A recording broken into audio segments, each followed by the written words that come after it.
अस्सलाम वालेकुम रहमतुल्लाहि व बरकातुहू। आज का हमारा टॉपिक है म्यूजिक हलाल है या हराम। ये सवाल हर मुसलमान के जहन में कभी ना कभी जरूर आता है। आज के इस वीडियो में मैं अपनी तरफ से कोई फतवा या राय पेश नहीं करूंगा, बल्कि हम दुनिया के चंद मशहूर इस्लामी स्कॉलर्स की बात सुनेंगे और समझेंगे कि वो इस मसले को किस तरह देखते हैं। तो चलिए शुरू करते हैं। सबसे पहले सुनते हैं मशहूर इस्लामिक स्कॉलर शेख असीम अल हकीम साहब की बयान। It was reported in Sahih al-Bukhari and also in Sunan Abi Dawood with a connected chain of narrators which is authentic without any doubt, and it's sufficient that it is in al-Bukhari that the Prophet said alayhi wasallam that there will be from my ummah people who would make haram things halal.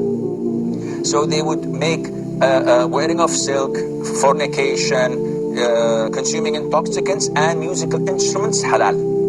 And this is a clear evidence that the Prophet is telling us that musical instruments are haram. Now, Sheikh असीम अल हकीम फरमाते हैं कि कुरान की मुख्तलिफ तफसीर पर बहस की जा सकती है, लेकिन जब हम सुन्नत की तरफ देखते हैं तो कुरान के बाद सबसे मोतबर किताब सही अल बुखारी है। इसमें नबी सल्लल्लाहु अलैहि वसल्लम ने फरमाया कि मेरी उम्मत में से कुछ लोग ऐसे आएंगे जो जिना, मर्दों के लिए रेशम, नशा और म्यूजिकल इंस्ट्रूमेंट्स को हलाल समझने लगेंगे। शेख असीम अल हकीम के मुताबिक इसी हदीस के बुनियाद पर म्यूजिकल इंस्ट्रूमेंट जायज नहीं है। अब सुनते हैं मुफ्ती मिंक साहब को। Maybe perhaps I do agree. Perhaps the duf is permissible within certain limits. Within certain limits. Perhaps if you are singing an Islamic song with beautiful meanings, perhaps within limits there is a certain permissibility. But here I'm speaking of the musical instruments and the music industry, whereby people start shaking. You listen to the beat continues, you start tapping your finger, you start moving your head. A little while later you start moving the top of your body, and a little while later you start moving the bottom of it. May Allah subhanahu wa ta'ala forgive us. Mufti mink फरमाते हैं कि अगर कुछ उलामा ने किसी किस्म की गुंजाइश की बात की भी हो तो उनका मतलब आज के मॉडर्न सॉन्ग्स और म्यूजिक से नहीं था।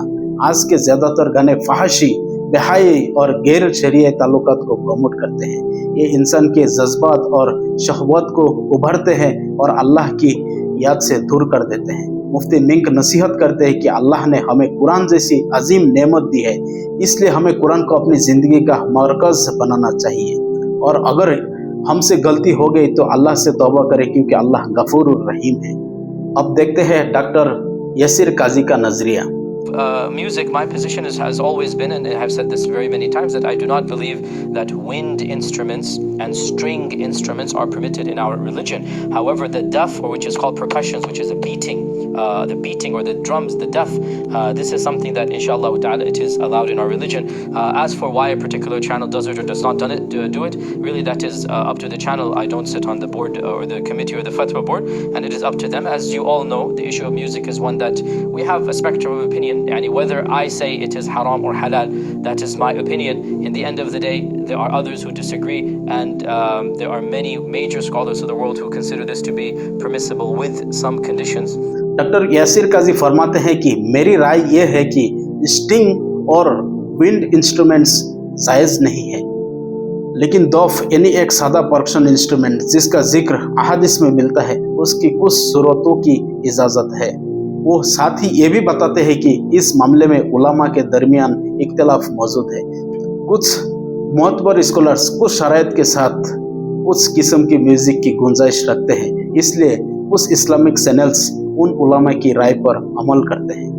म्यूजिक हलाल है, म्यूजिक जनरल म्यूजिक है, इंस्ट्रूमेंट है, एक्सेप्ट फॉर डफ, वन साइडेड डफ, उसको छोड़ के बाकी म्यूजिकल इंस्ट्रूमेंट्स हराम इंशाल्लाह। इसके ऊपर काफी तकरीरें हैं। तो अगर आपको इम्पैक्ट करने का है तो आप एक शरिया कंप्लाइंट साउंड इफेक्ट्स कर सकते हैं। शरिया compliant sound effect means we can use your voice, हलाल है, you can make natural sounds like thunder, like raining, like wind, which are हलाल।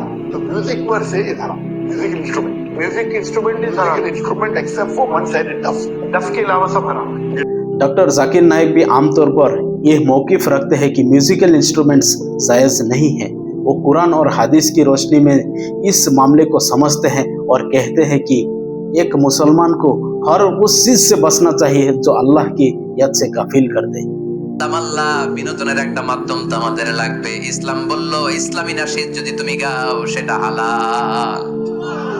ঢোল হারাম, কিন্তু তার বিপরীতে দফকে হালাল করেছে কে? ঢোলের দুই দিকে আটকানো, এটা বাজালে নেফাকি তৈরি হয়, ধামধাম আওয়াজ তৈরি হয়, এমন বিট তৈরি হয়, ডান্স দিতে মনে চায়। ইসলাম বলেছে না, যেটা তোমাকে ক্রেজি বানায়, যেটা তোমাকে অস্থির বানায়, যেটা তোমাকে অশ্লীল বানায়, ওটাকে হারাম করেছে কে? কিন্তু তার বিপরীতে সুস্থ বিনোদন আমাদের জন্য হালাল করে দিয়েছে কে? मिजानुर रहमान अल अजहरी साहब फरमाते हैं कि फहश गाने, नाच गाना और ऐसा म्यूजिक जो इंसान को गुनाह की तरफ ले जाए उससे बचना चाहिए। लेकिन इस्लाम ने पाक और सेहतमंद तफरीह का रास्ता भी दिया है। वो कहते हैं कि दौफ का जिक्र अहादीस में मिलता है और हलाल खुशी के मौक़ों पर उसकी गुंजाइश का जिक्र उलमा करते हैं। जिस नस्ल की माएं तबले की थाप पे थिरकते हो, इस नस्ल के बाप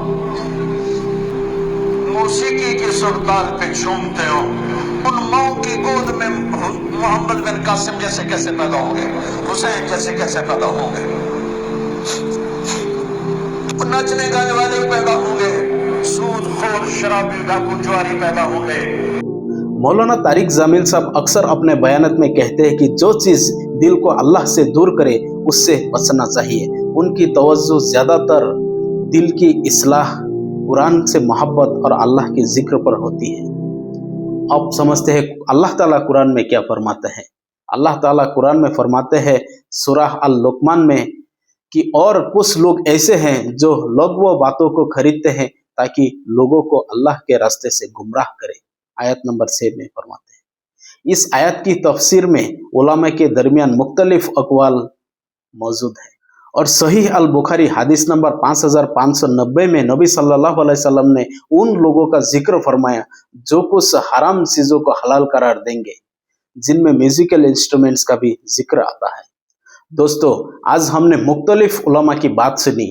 आपने देखा कि बहुत से मशहूर स्कॉलर्स म्यूजिकल इंस्ट्रूमेंट से बचने की नसीहत करते हैं। साथ ही कुछ स्कॉलर्स इस मामले में कुछ तफसील और इख्तिलाफ का भी जिक्र करते हैं।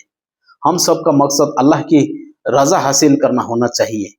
अगर कोई चीज़ हमें अल्लाह की याद, कुरान और नमाज से दूर कर रही हो तो हमें उस पर दोबारा गौर करना चाहिए। आखिर में फैसला इल्म, दलील और तकवा की बुनियाद पर होना चाहिए। अल्लाह ताला हम सबको हिदायत अता फरमाए, हमें कुरान से मोहब्बत अता फरमाए और हमें हर उस चीज़ से बचाए जो उसकी नाराज़गी का सबब बने। आमीन। अस्सलामु अलैकुम व रहमतुल्लाहि व बरकातुहू।